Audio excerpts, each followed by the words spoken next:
www.saintthomas.fr, le projet de traduction et de mise sur Internet des œuvres complètes de saint Thomas d'Aquin. Et dans la série des leçons de philosophie du vivant, nous allons parler maintenant de la passion de tristesse et aussi de la douleur. Et donc la première question qui se pose évidemment, c'est de savoir si la douleur, la tristesse est bien une passion de la vie sensible. Eh bien, je dirais même que c'est une passion qui emporte parfaitement bien le nom. Parce que lorsque la tristesse arrive, qui est la fin de l'acte de la psychologie, lorsque le bien n'a pas été atteint, lorsque le mal qui a empêché l'accès à ce bien est présent, réellement. Et donc à ce moment-là, toute l'activité qui tendait vers le bien, qui était fondée sur un amour, s'achève dans la tristesse parce que le bien n'a pas pu être conquis.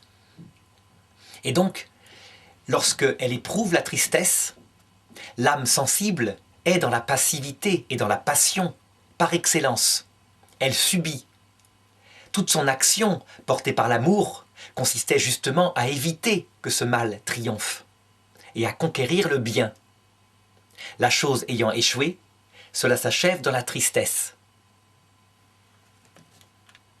Il faut remarquer que l'objet de la tristesse, c'est donc un mal présent. Mais que le mal, nous l'avons dit dans les leçons de métaphysique, en réalité, c'est la privation d'un bien. Donc ce mal n'est présent que par opposition, par le fait qu'il a privé de l'obtention d'un bien que nous visions. Cependant, psychologiquement, le mal présent est perçu comme une réalité, alors qu'en réalité, il est une privation de réalité. Donc je vais donner un exemple concret. Nous voulions conquérir la jeune fille de notre vie, celle dont nous étions amoureux. La passion que nous avons quand nous l'avons vue pour la première fois était là. Et puis, on apprend qu'en fait, elle est engagée, elle est mariée. Alors aussitôt, nous tombons dans la tristesse. La réalité que nous percevons, le mal, c'est le mari qui est là. Donc il y a bien une réalité perçue psychologiquement. Mais en réalité, si on analyse les choses plus profondément, ce qui nous rend triste, c'est la privation du bien, à savoir qu'il ne pourra jamais y avoir de relation avec cette femme qu'on aime, parce que, hélas, ce n'est pas possible. Un obstacle s'y oppose définitivement. Essentiel à comprendre, pour bien voir que le mal, la tristesse, n'est provoqué que par un bien, et donc un amour. Ce qui veut dire que le mal en lui-même ne s'étudie pas profondément, même si psychologiquement on a l'impression de l'inverse. Il s'étudie profondément parce qu'il est fondé sur un bien, et que ce bien, on tend vers lui par un amour. Alors ceci étant posé, et puisque nous sommes bien donc dans une analyse de philosophie du vivant, dans la vie sensible, il faut maintenant tout de même manifester que la notion de douleur, de tristesse, est une notion analogique. Et d'ailleurs, il y a déjà 2 mots qui apparaissent. Mais en réalité, il faudrait poser des dizaines de mots, parce qu'il y a des dizaines de nuances de la tristesse et de la douleur. Habituellement, on garde le mot douleur pour tout ce qui est un mal perçu par les sens externes, et en particulier par le toucher, mais aussi par la vue quand une lumière est trop forte. Donc c'est un domaine physique. Et on réserve le mot de tristesse pour tout le domaine de ce qui est interne, perception interne, aussi bien la mémoire que l'imagination, que l'estimative, mais aussi les facultés spirituelles. Cependant, jusqu'ici, je ne suis que dans une approche descriptive. C'est ce genre d'approche que fait, à l'époque moderne, la psychologie, puisqu'elle reste purement dans la description et elle se refuse de regarder l'objet des différentes douleurs, des différentes tristesses. Alors qu'en réalité, les passions sont certes l'acte de notre faculté, à savoir le concupiscible, mais l'acte lui-même n'est actué que par un objet, le bien ou le mal, qui les actue et qui joue le rôle en métaphysique d'énergie, d'énergeia. La passion elle-même étant une sorte d'antéléchie, c'est-à-dire d'action, de mise en action de notre faculté interne. En elle-même, notre faculté interne ne se met pas toute seule en action. Il faut toujours qu'un bien ou un mal lui soit présenté par les sens externes ou les sens internes. Et donc, si on analyse les choses par leur objet, on trouvera, comme toujours, lorsqu'on considère la vie pratique de l'homme, puisque là, nous n'en restons pas simplement à l'aspect, comment dirais-je, simplement psychologique. On peut considérer qu'il y a deux grands genres de tristesse, douleur, qui se prennent du côté du corps, et deux grands genres de tristesse, douleur, qui se prennent plutôt du côté de l'esprit.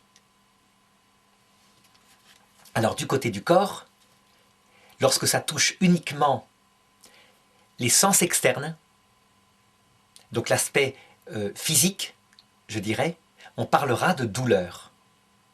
Et la douleur peut exister sans qu'il y ait tristesse. Par exemple, un homme peut être tout à fait en forme, éprouver tout d'un coup une douleur à la dent, et ça n'empêche pas sa joie. Donc certes, il la sent, ça fait mal, mais ça s'arrête là.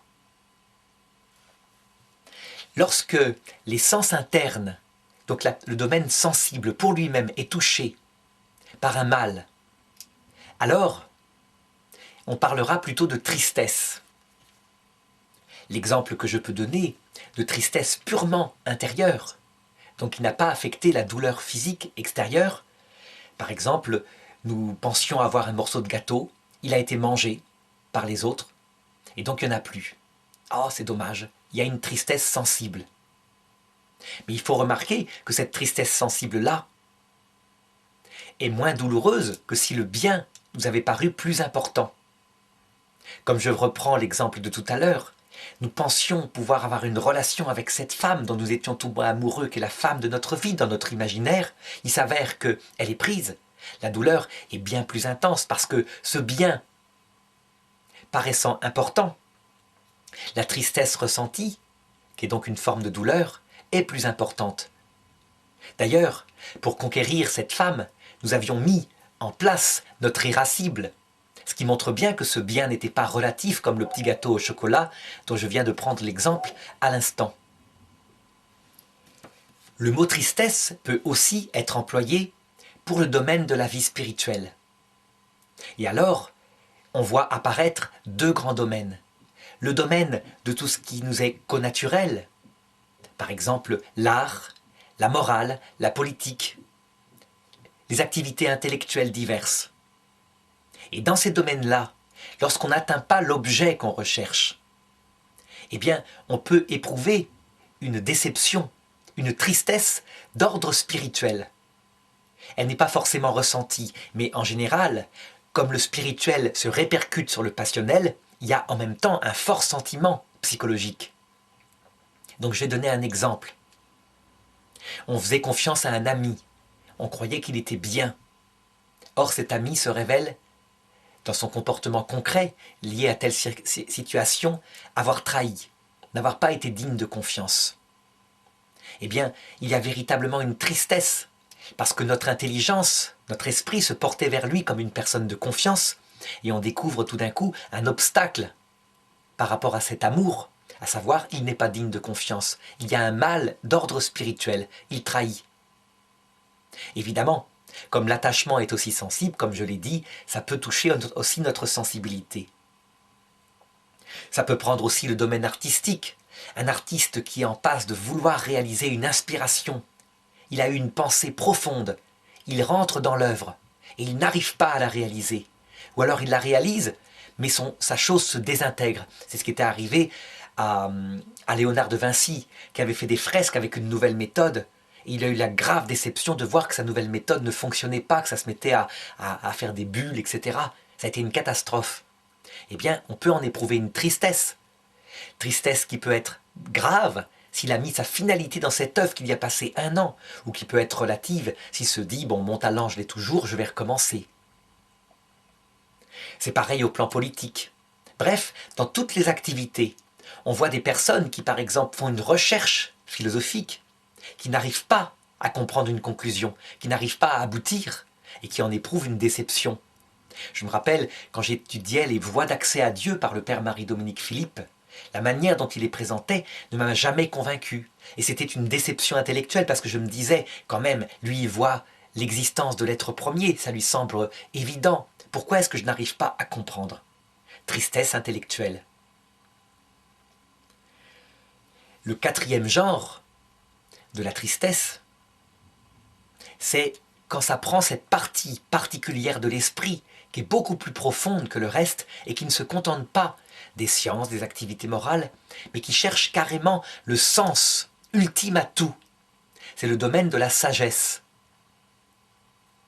C'est ce domaine qui fait répondre aux questions fondamentales de la vie. D'où est-ce que je viens radicalement? Est-ce que ma vie a un sens, donc par son origine? Est-ce que je suis juste un produit de l'évolution? Qui suis-je profondément? Où est-ce que je vais après la mort? Est-ce qu'une âme survit? Est-ce que les enfants à qui je donnais le monde ont un sens ou vont disparaître dans le néant? Eh bien, il y a là, puisque c'est le domaine le plus profond de la recherche du bien ultime qui donne sens à tout, il y a là aussi le domaine des tristesses les plus profondes. Je veux dire par là qu'un homme qui profondément, à ce niveau-là, pense que la vie n'a pas de sens, qu'elle est vaine, est profondément atteint par une tristesse qui a le pouvoir de ronger tout le reste de sa vie. Et s'il est assez, je dirais, superficiel, on pourrait dire ça, pour arriver à chasser cette pensée et à vivre au jour le jour, sans penser à rien, sans penser à la mort, alors il peut vivre.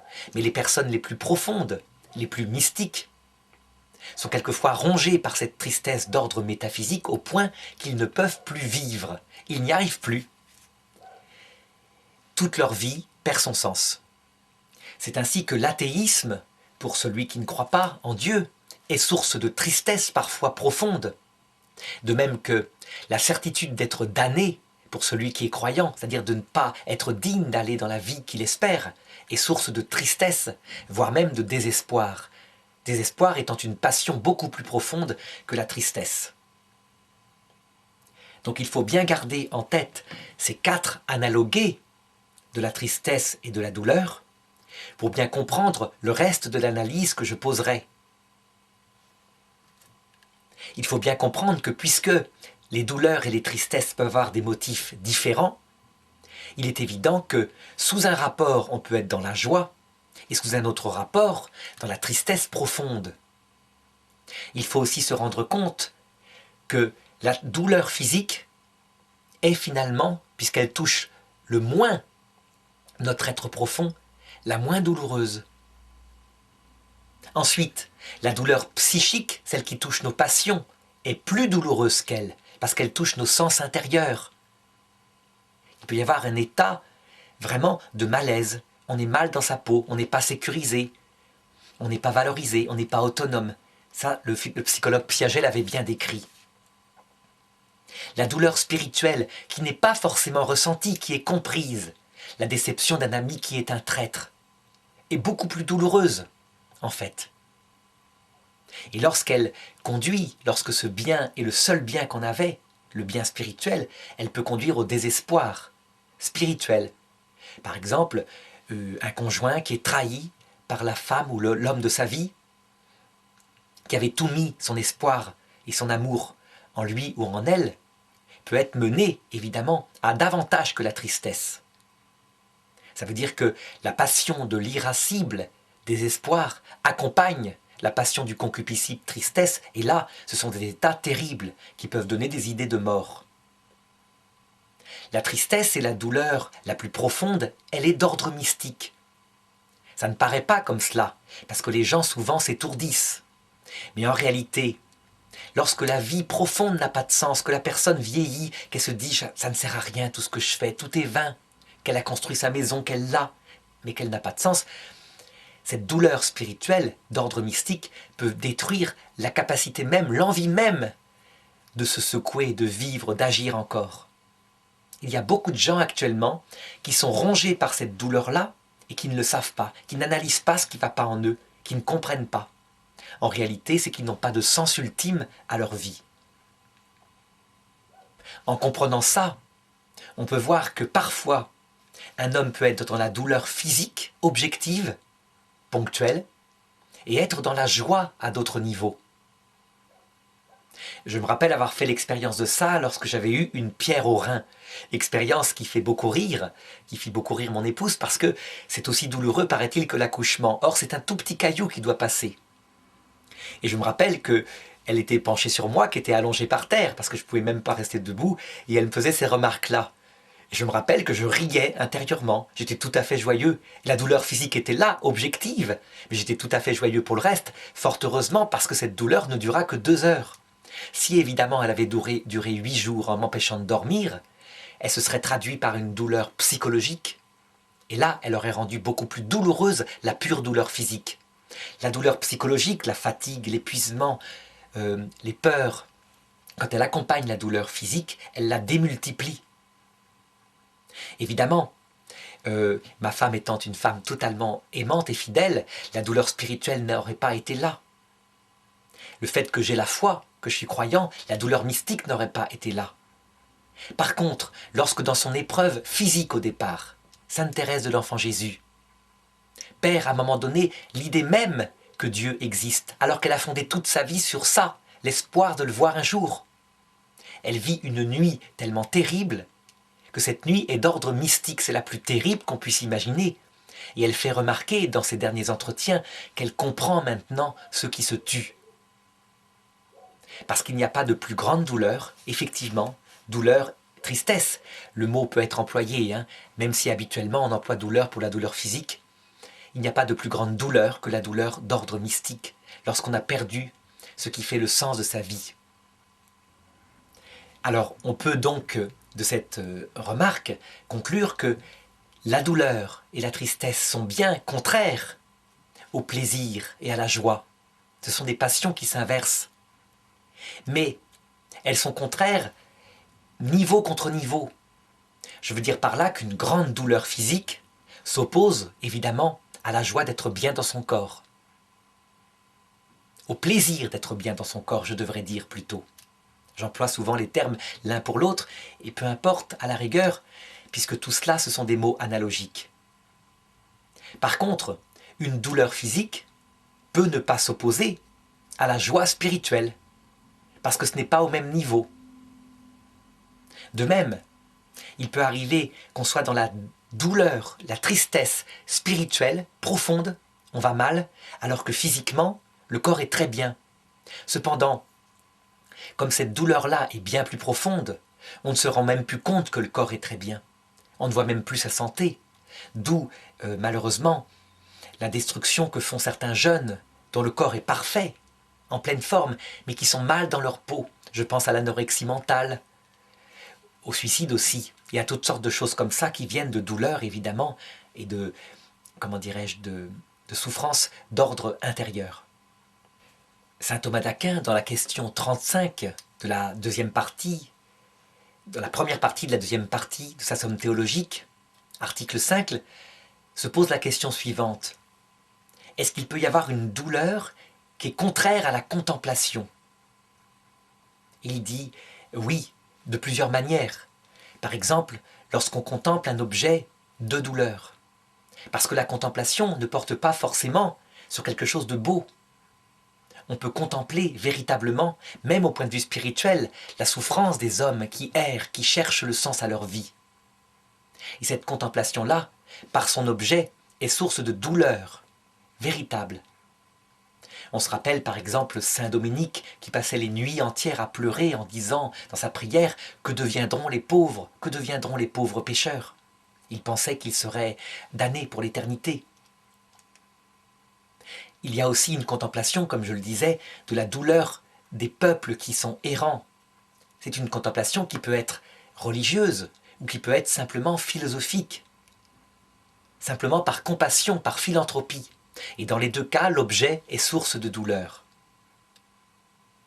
Par contre, l'acte lui-même, l'acte vital de contempler, donc d'exercer son intelligence, en lui-même, ne peut pas être source de douleur, parce que c'est un acte vital. Donc c'est plutôt du côté de l'objet contemplé qu'on pourra analyser ce genre de douleur et de tristesse de la contemplation. À cet égard, Saint Jean Damascène donne 4 exemples. Je ne pense pas qu'ils sont exhaustif, mais 4 exemples de tristesse ou de douleur d'ordre spirituel. Il parle par exemple de l'acédie. L'acédie, c'est une sorte de tristesse lorsqu'on contemple un objet intellectuel parce que cet objet ne nous attire plus. C'est une forme de paresse. On a fait overdose de contemplation. Donc ce qui était un objet qui nous attirait avant, à force de l'avoir contemplé, nous fatigue, nous épuise, nous attriste. C'est une maladie spirituelle, évidemment. On peut la remarquer dans le couple. Lorsque un homme qui a aimé passionnément sa femme, au bout d'un certain temps, est fatigué de sa présence, fatigué de voir son visage, sa façon d'être, etc. Donc c'est quelque chose qui ronge profondément la vie. Deuxième espèce, c'est la mélancolie. Une mélancolie qu'à l'époque on appelait plutôt anxiété. Le fait d'avoir une vie qui est triste, perpétuellement triste, ce qui fait perdre un ressort, on n'a plus goût à rien. En réalité, cela vient du fait qu'on n'a pas d'objet attirant, pas de bien qui nous attire. C'est comme si, ayant expérimenté tout peut-être, on était blasé de tout. Et que ça produit sur la vie une espèce de poids qui enlève l'envie même de vivre.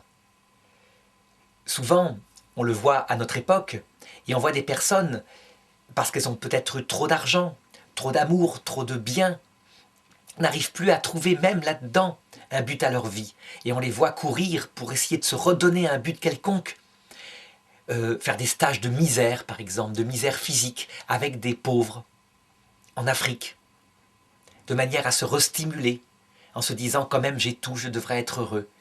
Et elles y arrivent ou elles n'y arrivent pas.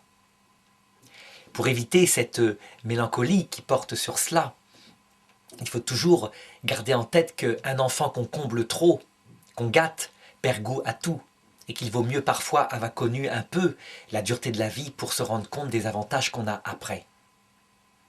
Une troisième espèce de tristesse spirituelle, c'est la miséricorde. La miséricorde, c'est une tristesse par rapport au mal que subit autrui. Ça peut être le mal de sa famine, de sa pauvreté, mais ça peut être aussi le mal de ses défauts, de ses tares psychologiques, de ses péchés. Même ça, on peut être compréhensif. Certes, celui qui a expérimenté lui-même le péché sera davantage porté à la miséricorde, de même que celui qui a été pauvre comprendra ce que vit le pauvre. Mais cette tristesse particulière est particulièrement visible lorsqu'il y a amour d'une personne. C'est l'amour d'une personne qui fait qu'on comprend tout d'elle. On ne condamne pas. On est plein de bonté, de compréhension, on va vers elle. Les mamans le montrent particulièrement par rapport à leurs enfants. Elles sont prêtes à leur passer beaucoup de choses. Et parfois, il faut la complémentarité du père pour mettre tout de même des règles. Parce qu'une éducation qui serait que dans la miséricorde ne structure pas un enfant. Elle ne suffit pas. À l'inverse, une éducation trop stricte, trop juste, trop dans l'effort, détruit, écrase un petit peu. Le quatrième exemple de tristesse d'ordre spirituel, qui vient de la contemplation d'un objet, c'est l'envie. L'envie, c'est la tristesse du bien d'autrui. On est triste parce qu'un autre possède un bien que nous, on n'a pas. Ça peut être une qualité spirituelle, ça peut être de l'argent, une propriété. L'envie ronge le petit. L'envie, lorsqu'elle est une passion, simplement, on la voit chez des animaux, est d'ordre du mouvement vital. Elle vient du fait que tout animal espère, surtout les mâles, espère être le premier. Mais l'envie, lorsqu'elle est d'ordre spirituel, je l'analyserai plus tard, parce qu'elle est de l'ordre du péché. Ça veut dire que la tristesse peut devenir un acte moral déviant.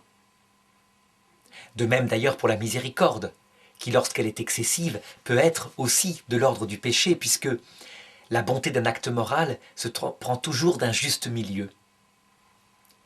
Je voudrais, dans une deuxième étape de cette analyse, revenir sur les causes de la tristesse et de la douleur. Je les avais abordées au début de la leçon, mais je voudrais insister un petit peu sur ces causes et les approfondir. En me demandant d'abord si la tristesse avait plus pour cause la présence d'un mal, ou alors la perte du bien que ce mal empêche de conquérir. Eh bien,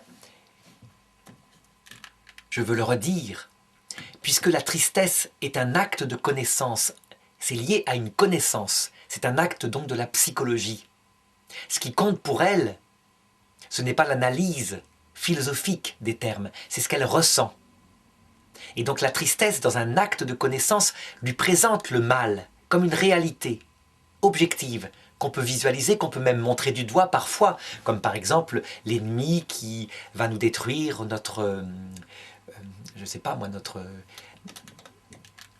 carrière, par exemple. Donc cet ennemi, si on analysait, par exemple, un supérieur qui nous persécute, en tant que tel, il est une personne, il est un bien. Ce qu'on prend comme concret, c'est l'acte obsessionnel par lequel il nuit à notre carrière. Et là, psychologiquement, on prend cet acte-là comme une réalité.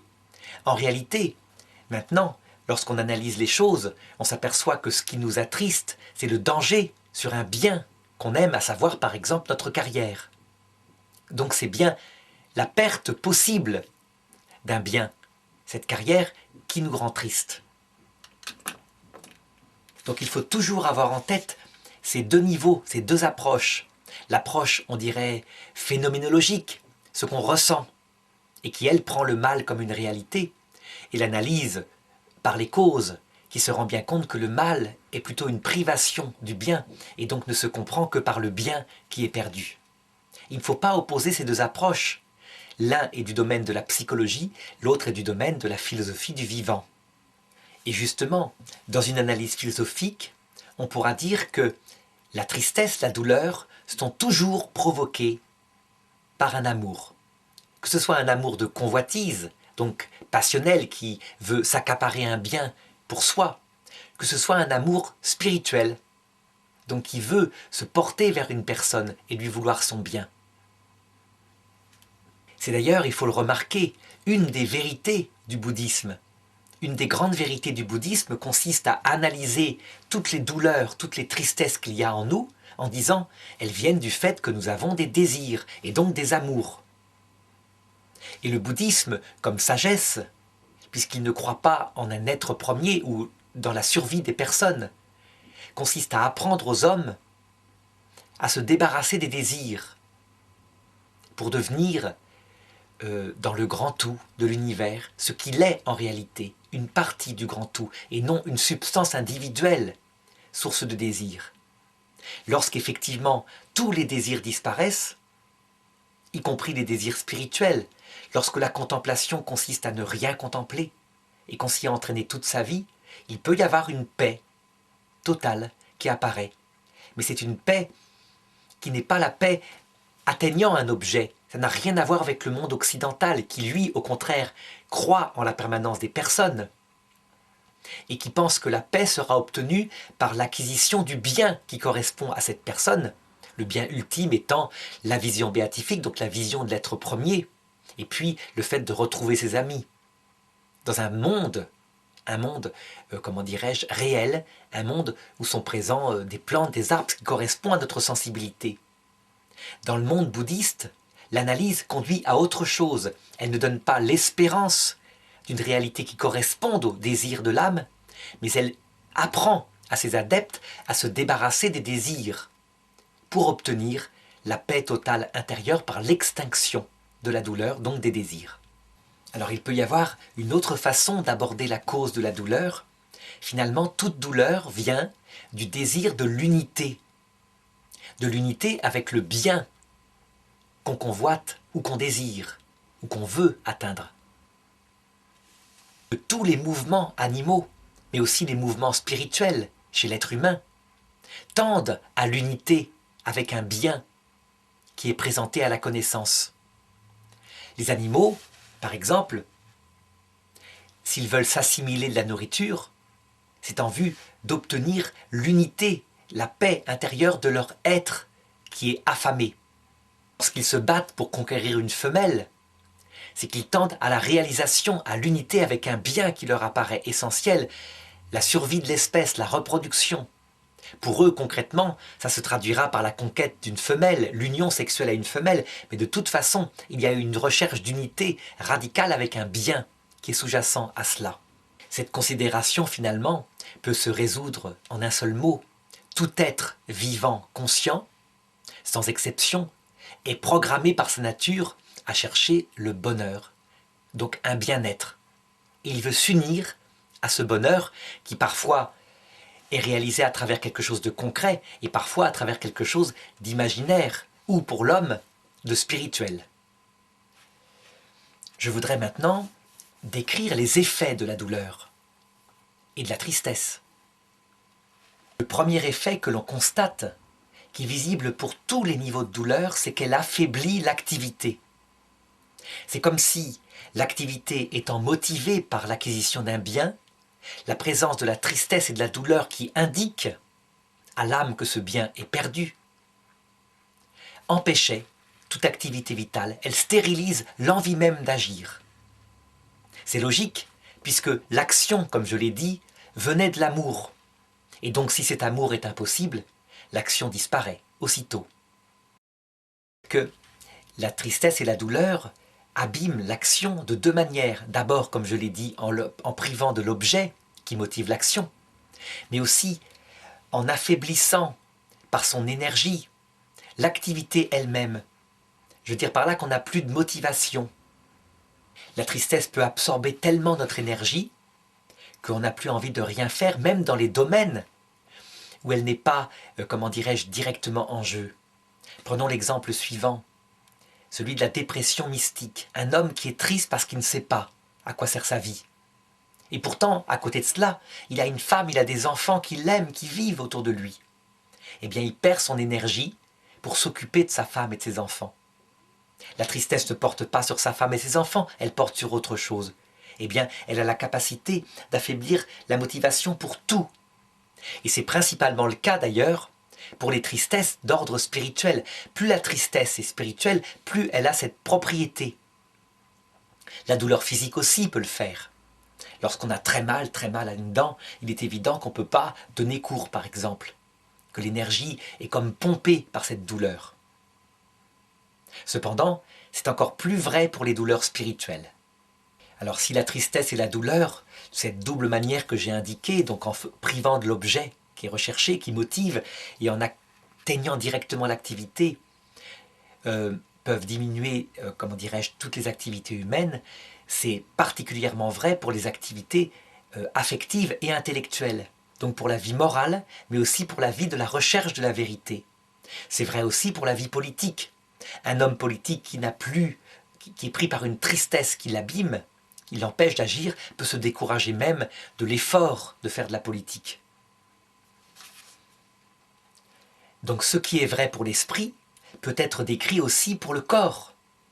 Je veux dire par là qu'il y a, dans une tristesse extrême, une somatisation qui s'opère, et que saint Thomas décrit explicitement dans ses traités, comme quoi on n'a rien inventé en psychologie, on le constatait à l'époque. Alors, une tristesse peut somatiser de plusieurs manières, selon les personnes. Chez certaines personnes, ça va plutôt atteindre leur estomac, chez d'autres leur intestin, chez d'autres ça va faire apparaître des boutons. L'essentiel, c'est que ça a un effet qui se répercute sur tout l'être, donc pas seulement l'esprit, mais aussi le corps. On a vu parfois de grandes tristesses qui déclenchaient, de manière mystérieuse quelques semaines plus tard, l'apparition d'un cancer. On en cite des cas pour les divorces et l'apparition fréquente après un divorce, donc un grand choc affectif, une grande tristesse, d'un cancer hormonodépendant, cancer du sein, cancer de l'utérus chez les femmes. Alors, lorsqu'on est confronté à une personne qui est prise par la tristesse, on essaye évidemment de lui apporter un remède. Et pour cela, je pense qu'il faut 2 étapes. Il faut premièrement bien comprendre sur quoi porte la tristesse. Je veux dire par là que même si la compassion, le fait d'entourer ses amis, est en général quelque chose qui amoindrit la tristesse, cela n'empêche pas de chercher la cause. Il y a donc une efficacité, il y a des remèdes à la tristesse et ils doivent être adaptés aux 4 tristesses que j'ai indiquées au début de cette leçon. Par exemple, si la tristesse d'une personne vient d'une douleur physique, eh bien parfois, il vaut mieux, comment dirais-je, s'éloigner, ne pas tout le temps être sur elle en train de la rassurer, parce qu'elle a besoin de repos. Donc les repos, les médicaments, les bains, des choses comme cela, peuvent amoindrir cette douleur physique. Indique que la douleur est purement d'ordre des sens extérieurs à cause d'une maladie. Eh bien on applique un remède qui directement est en rapport avec ces sens extérieurs. Alors ça ne veut pas dire qu'il faut couper l'homme en tranches et qu'une personne malade qui souffre physiquement, il ne faut jamais la voir. C'est ce que font parfois certaines personnes en se disant « je vais la fatiguer », etc. En réalité, il suffit de passer quelques minutes par jour parce qu'une personne est unifiée. Une douleur physique qui se prolonge provoque des passions, donc de la tristesse psychologique, spirituelle. Et quelquefois, lorsqu'on veut être délicat, qu'on ne va pas voir un malade, en fait, il le prend comme une trahison, comme un abandon. Et donc, ça augmente sa douleur. Lorsque la tristesse est d'ordre psychologique, c'est-à-dire qu'elle est liée à une psychologie qui va mal, sans qu'il y ait d'autres causes à part cela. Par exemple, des malaises intérieurs qui viennent de la petite enfance, qui viennent par exemple d'un manque d'amour qu'on n'a jamais digéré, ou d'un excès d'autorité, qui fait que actuellement on ne se sent pas en sécurité, on ne se sent pas autonome, on ne se sent pas valorisé. Eh bien, c'est ce qu'on voit parfois chez les adolescents. Évidemment, elle peut passer avec le temps lorsque la psychologie se met en place. Donc il y a bien là un remède de l'amitié qui explique ces mécanismes, qui en général ne se trompent pas. Lorsque le phénomène est plus profond, il peut y avoir véritablement besoin du recours à un psychologue qui va analyser avec la personne qui est triste ce qui se passe en elle, la cause dans sa petite enfance, puisque je parle en l'occurrence de cela. Lorsqu'on est jeune, il peut y avoir comme remède à cette tristesse une prise en main de soi-même par sa liberté, par sa vie spirituelle. Comme la psychologie est assez souple, eh bien facilement, en tout cas plus facilement quand on est vieux, elle peut se rééquilibrer par des efforts volontaires. Mais il y a aussi des béquilles. Par exemple, n'importe quel plaisir, modéré évidemment, en distrayant de la tristesse et de la douleur, si elle n'est pas chronique, peut faire qu'on va mieux. Par exemple, si une personne, un jeune, a eu un échec à un examen, il est évident que, à le temps qu'il digère cet échec, il peut être bon pour lui de regarder un bon film, de voir ses amis, bref, d'avoir ces plaisirs qui détournent un petit peu son intelligence de la considération de cette tristesse. Évidemment, lorsqu'elle est chronique, qu'elle est liée à la petite enfance, il faut beaucoup plus que cela. Et le psychologue pourra alors intervenir, et même un psychanalyste, c'est-à-dire un psychologue spécialisé pour analyser l'enfance. Lorsque la tristesse et la douleur sont spirituelles, par exemple si elle est liée à la trahison d'un ami, à la rupture d'un couple, donc quelque chose pour la rupture d'un couple qui est davantage que spirituel, puisque comme il y a vie commune, ça prend aussi la sensibilité, et ça déchire aussi quelque chose au plan corporel, puisqu'il y avait union physique avec cette personne, qui n'était pas n'importe qui. Dans ce cas-là, tous les remèdes sont bons. L'amitié, évidemment, qui doit entourer particulièrement la personne qui vient d'avoir une rupture. L'amitié, parfois, consiste à laisser la personne parler, parler, parler, pleurer, pleurer, pleurer. Elle vide son sac. Et simplement d'être présent, au bon moment. Parce que l'énergie qui part, l'énergie sensible, peut atténuer la douleur spirituelle lorsqu'il y a eu rupture, trahison. C'est dans ces moments-là, d'ailleurs, que l'amitié s'exerce le mieux. Parce que même s'ils sont pénibles, c'est là qu'on voit, ou que la personne se souviendra que dans le moment de douleur, l'ami était présent. Évidemment, l'absence de l'ami dans ces moments de grande douleur peut aussi être quelque chose qui mine à jamais le reste de l'amitié. C'est pourtant une expérience que font beaucoup les gens qui ont des échecs. Ils se rendent compte que dans l'échec, attaqués comme ils peuvent l'être, souvent ils comptent leurs amis sur le doigt d'une main. Tous les autres ne sont plus là. Alors en fait, en réalité, parfois certains ne sont plus là parce qu'ils n'osent pas. Ils se disent, je vais trop m'approcher, je vais devenir inconséquent, il va croire que je suis curieux. En réalité, c'est pas ça que ressent celui qui est dans la douleur. Il ressent l'absence comme un abandon. Et parfois, certains ne viennent plus fréquenter leur ami parce que simplement, n'ayant plus de pouvoir, ils considèrent qu'ils ne sont plus son ami. Là, on trie les vrais amis des faux. Mais il faut faire attention de ne pas trier trop vite, comme je l'ai indiqué, parce que le motif de la discrétion est réel aussi. Alors évidemment, lorsque la cause de la tristesse et de la douleur est d'ordre mystique, qu'elle est liée au sens même de la vie, lorsque la personne va bien par ailleurs, que sa santé est bonne, que sa psychologie est équilibrée, que sa femme l'aime, que ses enfants sont présents, que ses amis sont là, et qu'elle va mal, souvent on trouvera que la cause de la douleur, elle est d'ordre mystique. Cette personne ne sait pas ce qu'elle fait sur Terre. Et bien là, le remède, ce ne sera pas directement l'amitié. C'est plutôt une béquille, l'amitié. Alors que dans le cadre d'une trahison, elle peut être véritablement un remède. Une personne qui a subi une rupture et qui retrouve une nouvelle femme qui l'aime, évidemment, guérit. L'amour guérit l'amour.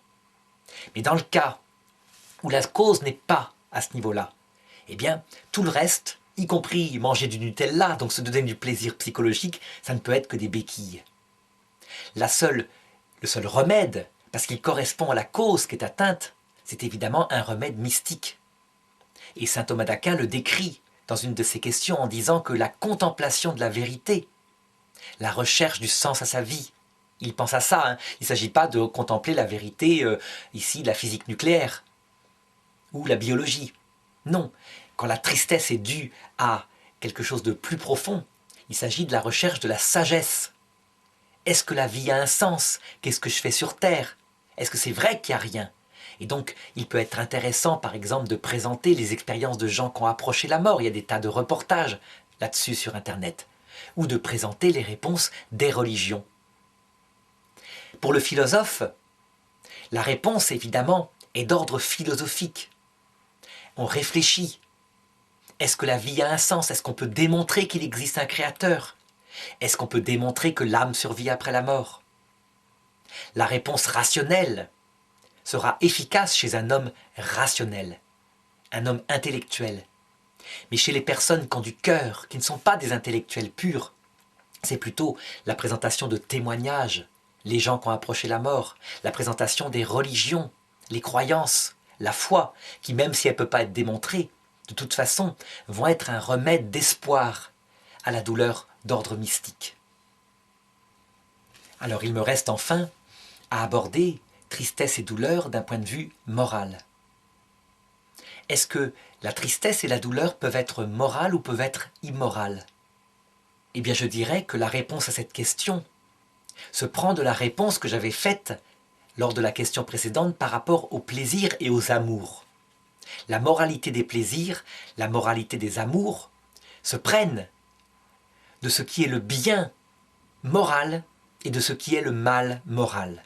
Je veux dire par là que lorsqu'un homme est triste parce que il tend vers un mal moral et qu'il l'a perdu, sa tristesse, de toute façon, est dans le cycle d'une activité morale qui est mauvaise. Donc donnons un exemple. Si un homme, dans sa finalité, a comme centre de sa vie le fait d'être le meilleur, d'être le plus célèbre, il finalise moralement sa vie par un bien qui ne peut pas combler l'esprit. L'esprit n'est pas fait pour briller simplement. La gloire est utile, mais comme un moyen. Elle ne peut pas être la finalité d'une vie.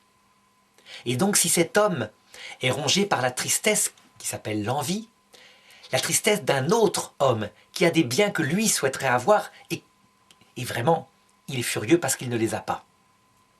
Eh bien cette tristesse qu'on appelle l'envie est immorale. Mais elle l'est parce que le choix, la finalité de cet homme à l'instant où il est dans l'envie est immorale en elle-même. Au contraire, l'émulation, c'est-à-dire le fait de regarder le bien qu'a autrui, qu'on n'a pas, d'en être triste, mais de s'en servir pour progresser, peut être bonne au point de vue moral. Mais à condition que le progrès qu'on vise soit lui-même de l'ordre du moyen et pas de la finalité ultime de sa vie. De la même façon, il pourra y avoir une envie qui est morale. Par exemple, si on est triste du bien qu'a un criminel qui réussit tout dans sa vie, qui obtient l'argent, le succès, la gloire, qui est à un poste, et qu'on est triste de cela, c'est une forme d'envie. Mais là, pour le coup, comme la finalité de sa vie, l'amour qui nous motive, c'est un amour honnête, il n'est pas bien qu'un homme criminel, pervers, ait du succès. Eh bien, l'envie peut être morale, de la même façon. Ces considérations, de toute façon, doivent être abordées non pas en philosophie du vivant, mais plutôt en philosophie éthique. Cependant, en donnant quelques indications comme cela, on comprend que ce qui rend l'acte humain bon, c'est la finalité qui est bonne.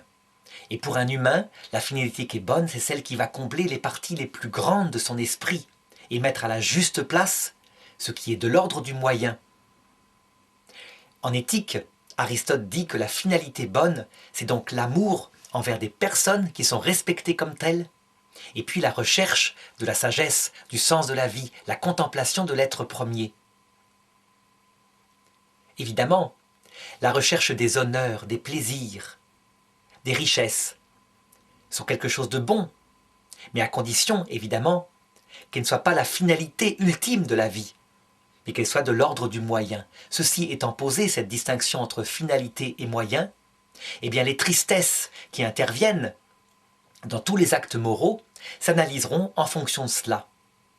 Si la finalité est mauvaise, la tristesse qui l'accompagne peut être bonne ou mauvaise. Si la finalité est bonne, même genre d'analyse.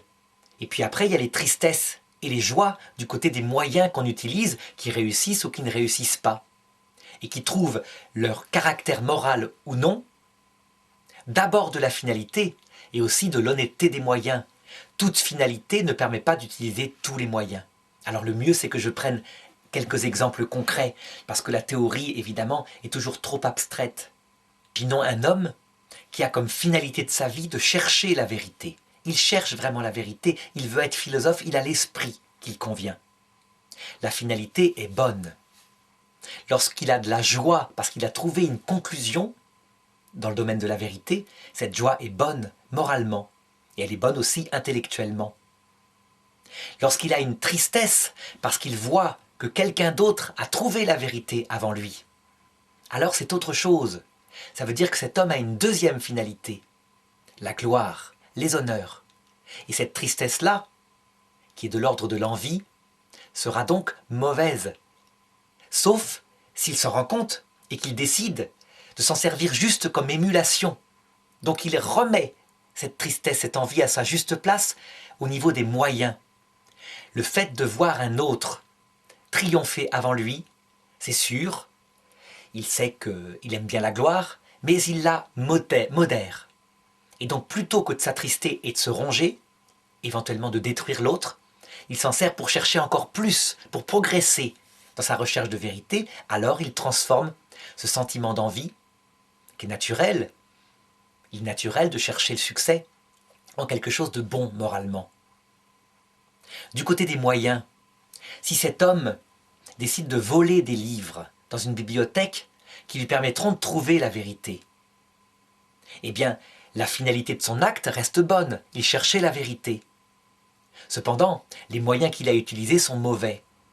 Et donc s'il se fait prendre, et qu'il est triste parce qu'il s'est fait prendre pour avoir volé les livres, ben cette tristesse, évidemment, elle aura un caractère moral par rapport à l'action elle-même, par rapport aux moyens. Il a volé des livres parce que l'argent était aussi une finalité de sa vie. Et dans ce cas-là, le vol a une gravité morale profonde, puisqu'il a une deuxième finalité, qui est l'argent. Est-ce que la tristesse porte juste sur le fait qu'il était très pauvre, qu'il a tellement soif de la vérité, qu'il voulait le voler mais le remettre plus tard, c'était de l'ordre du moyen? Mais à ce moment-là, évidemment, l'acte étant moins grave, la tristesse, elle aussi, est moralement, comment dirais-je, différente. Donc cet exemple montre bien qu'il y a des tristesses qui sont des biens honnêtes. Honnêtes, ça veut dire qui vont dans le sens d'une vie morale droite. La tristesse de ne pas atteindre un bien spirituel est de l'ordre du bien honnête. Il y a au contraire des tristesses qui sont de l'ordre du mal moral. Par exemple, la tristesse du bien d'autrui, parce qu'on est finalisé soi-même par un mal moral. Cette tristesse-là augmente la malice de notre acte. De même, il y a des tristesses qui, au plan moral, peuvent être utiles.